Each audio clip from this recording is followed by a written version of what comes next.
Ahlul Quran boleh baca Quran dalam syurga. Mereka baca seperti bernafas.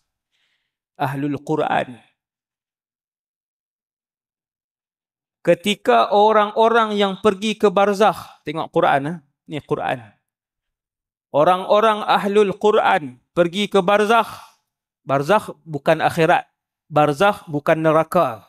Barzakh bukan mahsyar. Barzakh ialah satu alam selepas dunia, sebelum akhirat.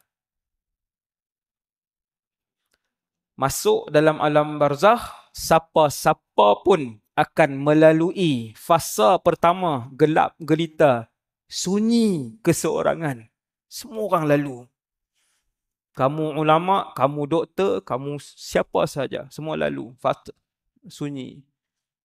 Kemudian didatangi oleh mungkar nakir ketika itu.